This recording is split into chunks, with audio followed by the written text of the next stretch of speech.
கடகராசி அன்பு சொந்தங்களுக்கு வணக்கங்க. கடகம் அப்படின்னாவே எந்த ஒரு விஷயத்தையுமே ரொம்ப துடிப்போடவும், ரொம்ப ஆர்வத்தோடவும் ஒரு விஷயத்த செஞ்சு முடிப்பீங்க. அதே மாரி சட்டுன்னு உணர்ச்சி வசப்பட்டுருவீங்க. ஏமாற்றத்த தாங்கிக்கவே முடியாது. ஒருத்தங்க ஏமாத்திட்டாங்க அப்படின்னா, உடனே அழுதுருவீங்க. இல்லைன்னா அவங்க மேல கோவத்த காட்டணும்னு சொல்லிட்டு ரொம்ப கத்த ஆரம்பிச்சுருவீங்க. என்ன பண்றோங்கிறதே புரியாத அளவுக்கு. ஆனா கடகத்த பொறுத்தவரைக்கும், ஆ ரொம்ப நல்லவங்க. பாசத்துக்கு கட்டுப்பட்டவங்க. எல்லார் மேலயுமே பாசமா இருப்பாங்க. தெரிஞ்சவங்க, தெரியாதவங்கன்னு யாரையுமே பாரபட்சமா பார்க்க மாட்டாங்க. அவங்களும் ஒரு உயிர் தான். அவங்களுக்கும் உணர்ச்சிகள் இருக்குன்னு சொல்லிட்டு, அதாவது தன்னுடைய உணர்ச்சி போலவே மத்தவங்களுக்கும் உணர்ச்சிகள் இருக்கு. எல்லாரும் நல்லா இருக்கணும்னு சொல்லிட்டு கடவுள்கிட்ட கூட வேண்டுவாங்க. புரியுதுங்களா? இவங்க ஏதாவது ஒரு இடத்துல இருக்காங்க. யாராவது ஒருத்தவங்க கஷ்டப்படுறாங்கன்னா கூட, இவங்களால முடிஞ்ச உதவிய பண்ணுவாங்க. அப்படி முடியாத பட்சத்துல இவங்க அந்த இடத்துல வந்து அழுக கூட ஆரம்பிச்சுருவாங்க. கடவுள்கிட்ட வந்து சண்டை கூட போடுவாங்க. "ஏன் கடவுளே இந்த மாதிரிலாம் எல்லாரையும் கஷ்டத்துல வச்சிருக்க? அவங்களுக்குன்னு ஏதாவது ஒரு வழி நீ காட்டக்கூடாதா?" இப்படிலாம். புரியுதுங்களா? இல்ல முடியும். யார்ட்டயாவது உதவி வாங்கியாவது அவங்களுக்கு வந்து பண்ண முடியும்னா கூட, இவங்க போய் மத்தவங்க கிட்ட உதவி வாங்கி கூட செஞ்சுட்டு வந்துருவாங்க. இவங்கள பத்தி மத்தவங்க என்ன நெனச்சாலும் பரவாயில்லைங்க. ஆனா ஒண்ணே ஒண்ணு தான் நெனைக்க முடியும். என்ன தெரியுமா? பொறாமப்பட முடியும். ஏன்னா, இவங்களுடைய குணம் அப்படி. செய்யக்கூடிய வேலையில கரெக்ட்டா இருப்பாங்க. தப்பு தண்டா பண்ண மாட்டாங்க. எதிர்காலம் வரைக்குமே நமக்கு எந்த ஒரு கெட்ட பேரும் வரக்கூடாது. நம்ம சார்ந்தவங்களுக்கு எந்த ஒரு கெட்ட பேர் வரக்கூடாதுங்கிறதுல ரொம்ப தெளிவா இருப்பாங்க. இவங்ககிட்ட நெறைய பேர் கூட சொல்லுவாங்க. ஆமா, ரொம்ப அப்படி கரெக்ட்டா இருந்து உனக்கு என்ன அப்படியே அவார்டா குடுக்க போறாங்க. அப்படி இப்படின்னு பேசினாலே, எனக்கு அவார்டு குடுக்குறாங்க, குடுக்கல. மத்தவங்க பார்க்குறாங்க, பார்க்கல. நான் இப்படிதான் இருக்க போறேன். இதுல வந்து கடகராசி என்னைக்குமே காம்ப்ரமைஸ் பண்ணவே மாட்டீங்க. அது மட்டும் இல்லைங்க. கடமையிலயும் சரி, காரியத்திலயும் சரி ரொம்ப கண்ணா இருப்பாங்க. இந்த சோம்பலா இருக்கிறத விரும்பவே மாட்டாங்க. பார்க்கிறவங்களுக்கு அப்படி தெரியும். இவங்க என்னப்பா ரொம்ப சோம்பேறியா இருக்காங்கன்னு. ஆனா, இவங்கள மாதிரி ஒரு சுறுசுறுப்பான ஆட்கள நீங்க பார்க்கவே முடியாது. உங்ககிட்ட அப்படி இருந்தாலும் என்ன வேலைய எப்படி செய்யணுங்கிறதுல அழகா திட்டமிட்டு செஞ்சு முடிச்சுருவாங்க. எந்த ஒரு வேலையுமே முதல்ல முடிக்கணுங்கிறது தான் இவங்களுடைய எண்ணமா இருக்கும். அதே மாரி தலைமை பண்பு இவங்களுக்கு வந்து இயற்கையிலேயே இருக்கும். கடகராசிக்காரங்க ஒரு வீட்ல இருக்காங்க அப்படின்னா வச்சுக்கோங்களேன், அந்த வீட்டுடைய பொறுப்ப மத்தவங்க குடுக்கணும்ன்ட்டுலாம் அவசியம் கிடையாது. இவங்களே எடுத்துப்பாங்க. அதாவது நான் தான் இந்த வீட்டுக்கு வந்துட்டு தலைமை. நான் அத பண்ண போறேன், இத பண்ண போறேன். நான் சொல்றது தான் கேட்கணும் அப்படி கிடையாது. வீட்டுடைய பொறுப்ப எப்படி எடுத்துப்பாங்கன்னா, வீட்டுல இருக்கவங்களுடைய தேவைகளை பார்த்துக்கிட்டு, வீட்டுடைய கௌரவத்த காப்பாத்துறதுல, அது மட்டும் இல்லாம வீட்ல இருக்கக்கூடிய ஒவ்வொரு விஷயத்தையுமே உன்னிப்பா கவனிச்சு, அத கட்டுக்கோப்பா வச்சுக்கிறதுல கடகத்திற்கு அலாதி பிரியம் உண்டு. தன்னுடைய தேவைகள கூட விட்டுடுவாங்க. குடும்பத்துக்கு ஒண்ணுன்னா. அதே மாரி கடகராசிக்கு அப்பா, அம்மா, கூட பொறந்தவங்கன்னா ரொம்ப இஷ்டம். எல்லார் மீதும் அதீத பாசம் கொண்டிருப்பாங்க. இவங்களுக்கு இந்த புரளி பேசுறது, இந்த பொறாமப்படுறது, ஆ அதே மாரி மத்தவங்கள வந்து இழிவா பேசுறது, ஆ நான் அப்படி இப்படின்னு சொல்லிட்டு ஒரு மாரி தூக்கலா பேசுவாங்க பார்த்தீங்களா? அவங்களலாம் விட்டு விலகி நிப்பாங்க. இன்னும் சிம்பிளா சொன்னாக்க எளிமைய மட்டும் விரும்புவாங்க. பெரிய விஐபி இவங்க கிட்ட வந்துட்டு பேசினா கூடங்க, இவங்களுக்கு அவங்க கிட்ட பேசுறது கம்ஃபர்டபுளா இருக்காது. சாதாரணமா இருக்கிறவங்க கிட்ட தான் போய் பேசுவாங்க.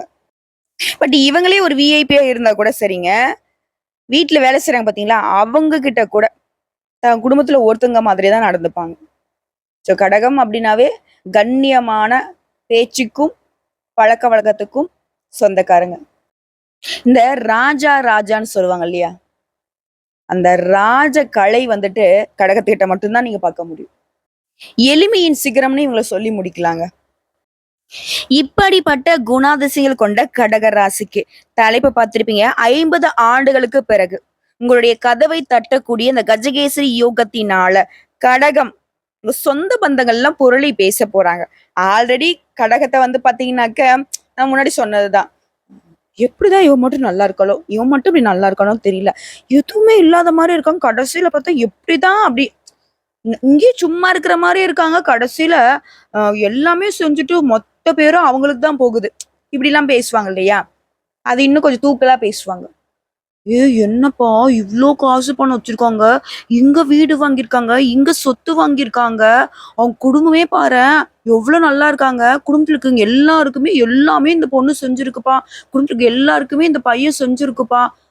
பாரேன் வெளிநாட்டுக்குலாம் போறாங்க. இப்படி மத்தவங்க புரளி பேச போறாங்க. சொந்த பந்தங்கள்லாம் அப்படியே வயித்தெரிச்சல்ல உட்கார்ந்திருக்க போறாங்க. இந்த அளவுக்கு நீங்க நல்லா இருக்க போறீங்க. புரியுதுங்களா? இனி உங்கள பத்தி நீங்க பேச வேணாங்க. ஊரே பேசும். நல்லா இருக்கீங்க அப்படிங்கிற வகையில எப்படி வேணா பேசும். இந்த செலிபிரிட்டீஸ்லாம் வந்து பாத்தீங்கன்னா, மத்தவங்கள சமாளிக்கணும் இல்லையா? அந்த வகையில கடக ராசிக்காரங்க மாறிக்கோங்க. ஏன்னா மத்தவங்களுக்கெல்லாம் நீங்க ஒரு சிம்ம சொப்பனமா வலம் வரப்போறீங்க. சிங்கம் ஒன்று கூறப்பட்டதே, அதுக்கு நல்ல காலம் பொறந்துருச்சு நேரம் அப்படிங்கிற மாதிரி எல்லாமே உங்களுக்கு சாதகங்க. கடகத்த இத்தன நாளா கண்ணீரும் கம்பளையுமா பார்த்தவங்க, இனியா அப்படி அப்படி கெத்தா பார்க்க போறாங்க. சந்தோஷமா இருக்க போறீங்க. இந்த கடகத்துக்கு இன்னொரு விஷயம் இருக்குங்க. ஒருத்தங்க வந்து பார்க்குறாங்க அப்படின்னா, சிம்பிளா இருப்பாங்க. ஒருத்தங்க வந்து ரொம்ப கவனிச்சுக்கிட்டே இருக்காங்க அப்படின்னாக்க, கொஞ்சம் அவங்கள வெறுப்பேத்துற மாரி, வேற மாரி ஸ்டைல் பண்ணிடுவாங்க. ரொம்ப சாதாரணமா ட்ரெஸ் பண்ணுவாங்க. ஆனா மத்தவங்களுடைய கண் அப்படியே கவர்ற மாரி தான் இருக்கும். கண் அழகர்கள் இவங்க. ஆண்களாகட்டும், பெண்களாகட்டும் கண்ணுலயே அப்படியே வந்து மத்தவங்கள சொக்கி எடுத்துருவாங்க. ஆப்போசிட்ல இருக்கிறவங்க மறுவார்த்தை பேசக்கூடாது. இவங்களுடைய பாடி லாங்குவேஜ் தான் இவங்களுக்கு வந்து பிளஸ்ஸே. அப்படியே மனசளவுல பழகிட்டாங்க அப்படின்னா, கடகத்த விட்டு பிரியறதுக்கு யாருக்குமே மனசு வராது. ஏங்க வைக்கிறதுல கடகம் வந்து வெற்றியாளர்கள் தான். ஆனா யாரையுமே தப்பான கண்ணோட்டத்துல இவங்க வந்து இது பண்ண மாட்டாங்க. பாசத்துல, பழக்கவழக்கத்துல. இவங்களுடைய பாசம் வந்து நிரந்தரமா வேணும்னு நினைப்பாங்க. ஆனா கடகம் என்ன பண்ணுவாங்கனாக்க, யார்கிட்டயுமே வந்து பாத்தீங்கன்னாக்க, ஒரே மாதிரி தான் இருப்பாங்க. யாரையும் சொந்தம் கொண்டாடவும் மாட்டாங்க. யாரையும் வெறுத்து ஒதுக்கவும் மாட்டாங்க.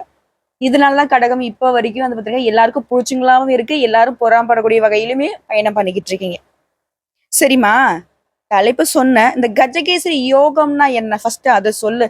அது உண்மைதான். உன் சொந்தக்காரங்கனாக்கா, நான் ரூ. 1 இல்லன்னா கூட என்கிட்ட ரூ. 1,00,00,000 இருக்குன்னு தான் சொல்லிக்கிட்டு இருக்காங்க. நான் உண்மைய சொன்னாலே நம்ப போறதில்ல. இப்போ நான் சொல்றேங்க, நீங்க 1,00,00,000 இல்ல. பல கோடிக்கு அதிபதியா மாறதுக்கான யோகம் கூட உங்கள தேடி வந்திருக்கு. 1 யோகம், 2 யோகம் இல்ல. யானை மீது சிங்கம் உட்கார்ந்த யோகம். யானை பலமான விலங்கு. சிங்கம் அத விட காட்டுக்கு ராஜா. சோ யானை மீது சிங்கம் உட்கார்ந்து நகர்வலம் வந்தா எப்படி இருக்கும்? கடகராசிக்காரங்க அப்படிதான் இருக்க போறீங்க. ஆண்டியும் அரசனாகக்கூடிய யோகம். இந்த யோகத்த நாங்க ஜோதிடத்துல என்ன சொல்லுவோம் தெரியுங்களா? மிகப்பெரிய யோக பலன்களை அள்ளி கொடுக்கக்கூடியது. அதாவது வியாழனும் சந்திரனும் இணையறது கஜகேசரி யோகம். அதாவது குரு பகவானும் சந்திர பகவானும் இணைவதனால இந்த யோகம் உருவாகுது. இந்த யோகம்ங்கிறது எப்படின்னா, ஒரு மனுஷனுக்கு ஜாக்பாட் அடிச்சுச்சுன்னா, குப்பமேட்ல இருக்கிறவங்களும் திடீர்னு பார்த்தா கோபுர உயரத்துல ஏறி அமர்வாங்க இல்லையா? அதுதான். கஜம் அப்படின்னாக்க யானை, கேசரி அப்படின்னாக்க சிங்கம். பலம் பொருந்திய பல யானைகள் அடங்கிய வனாந்தரத்துல சிங்கம் தனியா ராஜா மாதிரி செல்வாக்கோட இருந்தா எப்படியோ அந்த யோகம் தான் அந்த கடகம்.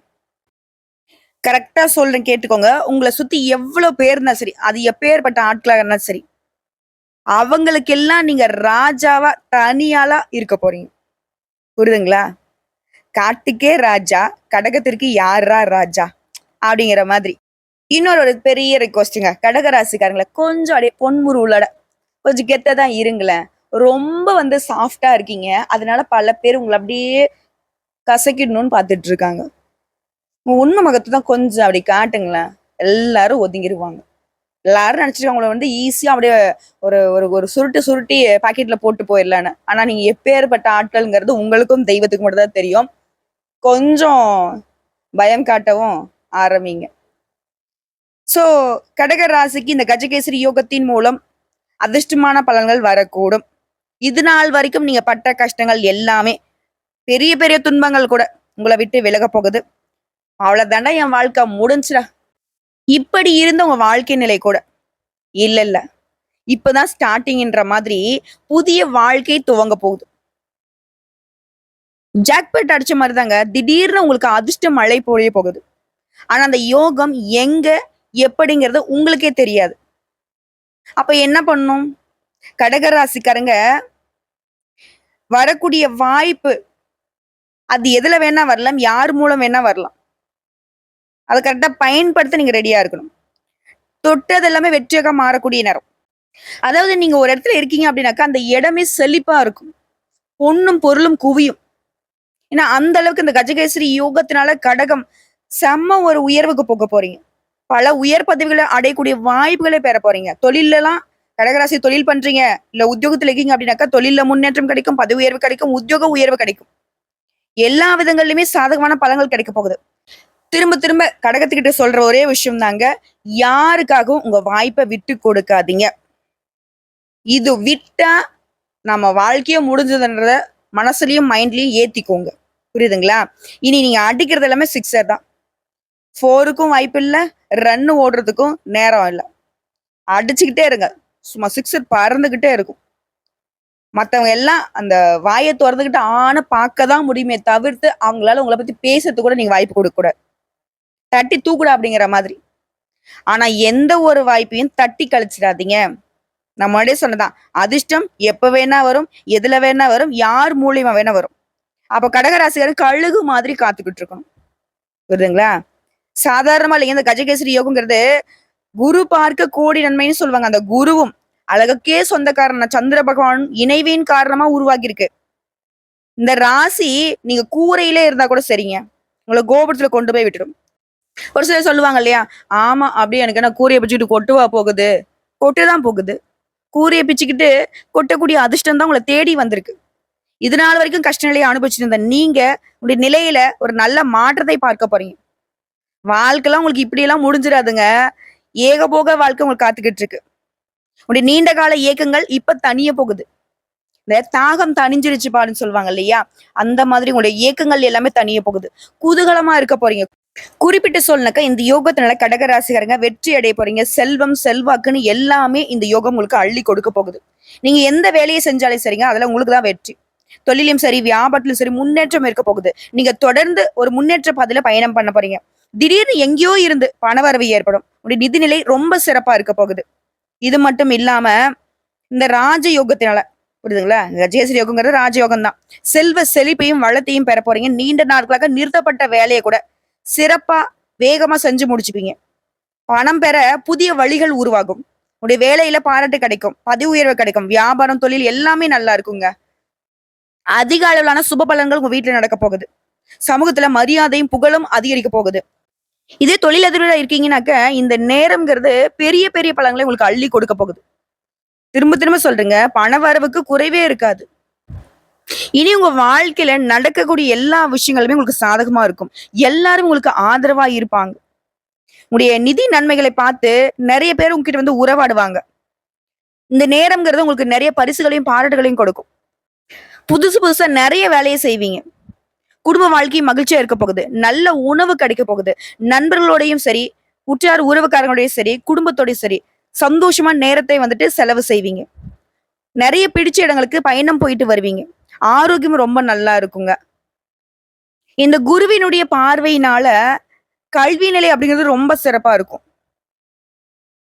அதே மாதிரி குடும்ப வாழ்க்கையிலே திருமணம் ஆகாதவர்களுக்கு திருமண வரன் கைகூடி வரும்.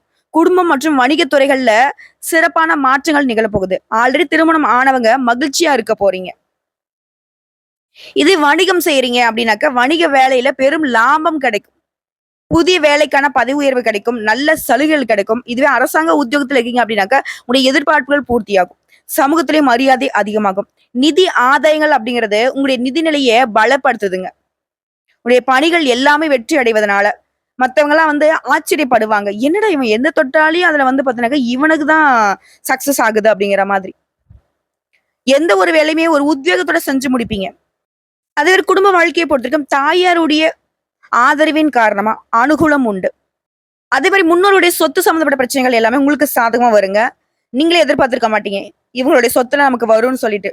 தாத்தா, பாட்டம் அந்த மாதிரியான சொத்துக்கள் திடீர்னு உங்களுக்கு சாதகமான தீர்ப்பு கிடைச்சு உங்களுக்கு சொத்து வந்து சேரும்.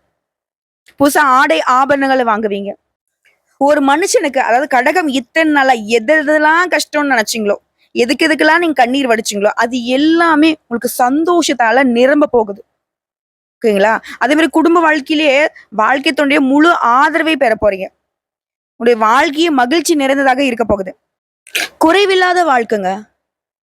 இத்தனை நாளா வந்துட்டு புரளி பேசினாங்க இல்லையா? உங்களுக்கு எல்லாம் ஒரு குறையும் இல்லைன்னு. இப்ப நீங்களே வந்து வாய் திறந்து சொல்லலாம். ஆமா, எனக்கு ஒரு குறையும் இல்ல. தெய்வம் எனக்கு எல்லாமே கொடுத்திருக்குங்கிறத நீங்க தாராளமா சொல்லலாம். இனி கடகராசி மன அழுத்தத்துக்குள்ள போக வேணாம். தேவையில்லாத சிந்திக்க வேணாம். எல்லாமே ஓகே. உங்களை பாக்குறதுக்கே இன்னும் ஒரு 2 கண்ணு வேணும். அந்த அளவுக்கு குளிர்ச்சி பொருந்திய சந்திர பகவானுடைய ஆதிக்கமும், குரு பகவானுடைய ஆதிக்கமும் உங்க மேல முழுசா இருக்கிறதுனால, அவ்வளவு ஒரு அழகா இருக்க போறீங்க. அவ்வளவு கச்சிதமா உங்களுடைய வேலைய செய்ய போறீங்க. மத்தவங்களுக்குலாம் முன்னுதாரணமா இருக்க போறீங்க. உங்களால முடிஞ்ச அளவுக்கு எல்லாருக்குமே உதவிகள வந்து செஞ்சுகிட்டே இருக்க போறீங்க. உங்களால உங்களுக்கு மட்டுமே சந்தோஷம் இல்லைங்க. உற்றார், உறவுக்காரங்க, நண்பர்கள், அக்கம் பக்கம் வீட்ல இருக்கிறவங்க, தெரிஞ்சவங்க, தெரியாதவங்க எல்லாருக்குமே நன்மைகள் நடக்க போகுது. அதிர்ஷ்டங்கள் கிடைக்க போகுது. இது கடகராசி சேர்ந்தவங்க தேர்வுக்காக தயாராகிட்டு இருக்கீங்க. அதாவது மாணவர்கள பொறுத்தவரைக்கும். இல்ல அரசாங்க உத்தியோகத்துக்கு ட்ரை பண்ணிட்டு இருக்கீங்க. அது தனியார் துறையாகட்டும், அரசாங்க துறையாகட்டும். தேர்வு, கல்வி நிலை அப்படின்னு வந்துச்சுன்னா, வெளிநாட்டுக்கு போகக்கூடிய யோகம் கூட இருக்கு. அதே மாரி அரசாங்க உத்தியோகத்துக்கு முயற்சி பண்ணீங்கன்னாக்கா வெற்றி நிச்சயம். அரசு அதிகாரிகளாக வலம் வருவீங்க. சாதாரண அரசு அதிகாரி இல்லைங்க. மத்தவங்கள அதிகாரம் பண்ணக்கூடிய அளவுக்கு உச்சபட்ச பதவி உயர்வு கூட கிடைக்கும். நல்ல வளர்ச்சி வாய்ப்புகள் உங்கள தேடி வரப்போகுது. அத மட்டும் விட்டுடாதீங்க. கடகம் என்ன பண்ணுவீங்க அப்படின்னா, உங்களுக்கு ஒரு நல்ல வாய்ப்பு வருதுன்னா, பரவால்ல. அவங்களுக்கு விட்டு குடுத்தா அவங்க வாழ்க்கை நல்லா இருக்கும். ஏங்க உங்க வாழ்க்கைய யார் பார்க்கறது? இல்ல பரவால்ல.